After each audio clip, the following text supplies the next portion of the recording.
Welcome to 6 Young Guitars Luthier Lessons video series. In this one we're going to discuss how to tint an oil finish. I had a couple people ask me questions about how to do that, how to tint it, and also how to do a color behind like a true oil finish. I did a true oil finish video before, you can check that out on YouTube, but that just covers using the true oil finish. It's just a natural finish right over the wood. What I wanted to show you now is how to use a linseed and also a linseed oil based pigment, just a regular artist paint, to achieve a color effect, and then you can come back and hit it with true oil and you can seal it in. So I'm going to bring you over to the bench and show you a little bit about the colors and how to use them and where to get them, and then we'll actually apply them to the pieces of wood so you can see what they look like. But really all I'm doing is using these Winsor & Newton, and they're actually called Winton oil colors. You get them at Michael's, and I'll show you these a little bit closer. I think they're about $8 or $9 a whack, but I think one tube will last you just about forever. You just need to pick the different colors that you want. But the main thing about that is linseed oil is the carrier for the pigment. Linseed oil is also the main ingredient in your true oil. So if you're doing a linseed oil-based finish or another oil-based finish, you know that you're going to get your compatibility down right, because basically this is just ground up pigment mixed with linseed oil. That's what makes it flow, otherwise it would just be powders. So like I said, I'll take you to the bench, show you what these look like, and we'll start applying some colors. These are my 3 colors, and here's 3 offcuts from a spruce soundboard. This is the cadmium red rather, deep hue. And again, this is Winton oil colors. I want to say I got these at Michael's or Hobby Lobby, one of those guys. And then I've got the French ultramarine, and I just have the lamp black. And again, these are pigments that are carried in pure linseed oil. That's the vehicle. It's just pure linseed oil, and then the pigments mixed with it. So that way when this comes out, first time it's hard to open. I haven't used the black yet. When this first comes out, it's just a big gobby mess, but linseed oil is what makes it up. So, I've got all 3 of these guys here.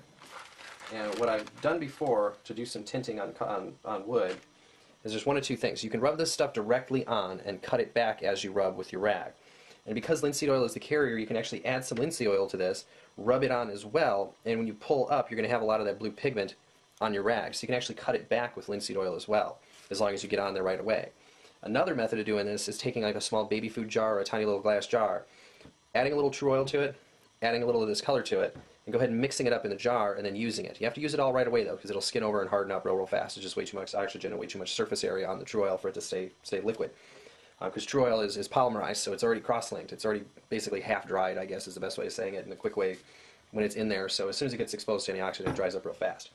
But the way that I like to do this is I'll just open one of these up, and I'll put a little bit on, and I'll just work it in with a rag. And when I'm working it in with the rag, actually I still got a little bit all on the other one there, but when I'm working in with the rag, I'm just polishing it around. And this really, I mean, it's just pure pigment and linseed oil, so it looks like paint.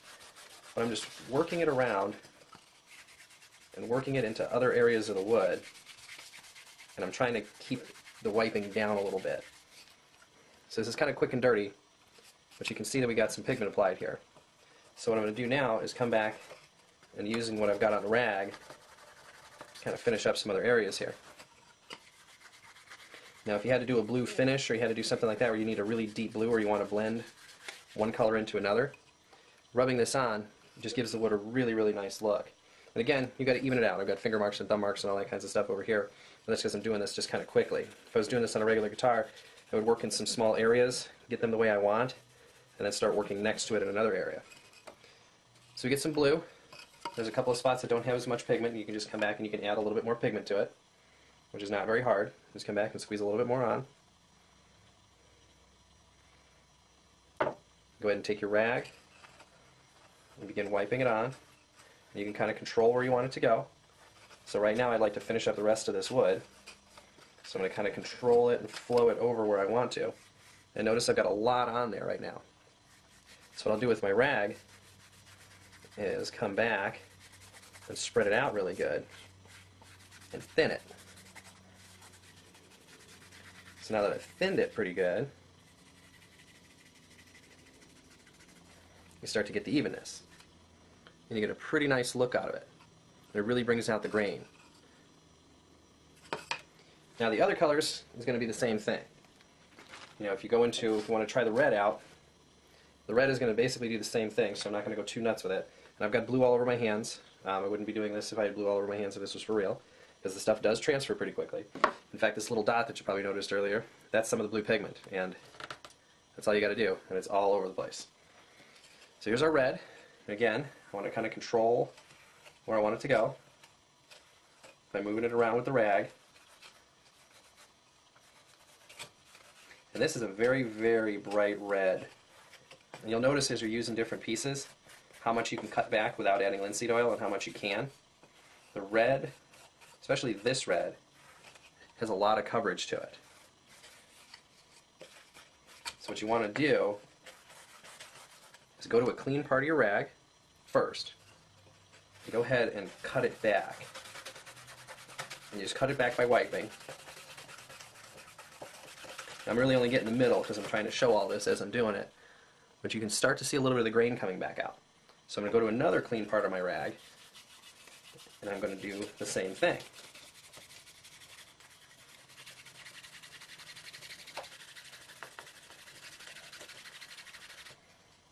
So now I've got a lot more of it cut off here in the middle. You know, it's a little bit hard for the camera to see, I bet. From my perspective, I can see a lot of the white beyond it. And if you really want to get it thinned out even more, take a little bit of tru-oil. I don't want to try to mix too much red with this. Take a little bit of tru-oil, which again is the carrier for this, and go ahead and start mixing that in there. And what that's going to do, and you can kind of see the line kind of forming there, it's going to essentially clean a lot of this pigment off. So the tru-oil is going to come back, and now I can move a lot of this stuff. And the best way to do it is to keep on recoating on a different part of the rag and keep moving it. But I picked up a ton of color from that. You come back again and hit it. You know, you've got your red with a little bit of white behind it, and use some blue. You can do, and again, these colors are available in any color in the world. I just picked red and blue because I needed to use the red for something else. I thought the blue looked good, and I figured black might be nice to have around. So I mean, I really didn't pick them for any other reason than that. I have a customer, actually a friend of mine, wants me to do a blue guitar for him. So I'm experimenting with a little bit of blues, and I did one full soundboard like this to test it out, and it looks phenomenal. So the stuff really, really works. But again, you can cut it with the oil and then apply it that way, or you can apply it and then cut it back with oil. It's completely up to you. But again, just artist colors where the pigment is carried by the same carrier as your finish. Now what I would do with these is just let them dry for a while and come back with some linseed oil and throw some clear coats on there. If you do it with tru-oil, the first clear coat is going to solidify on the top. And what that means is it's going to seal in this color. So you can come back and keep building successive coats on top of it. And you're going to lock that color in. You're going to add a little bit of mellowness to it from the tru-oil finish itself. And you'll have a really nice looking wild colored top. I wouldn't try this on any wood other than the light colored stuff unless you know how it's going to mix out. But it really does work nice.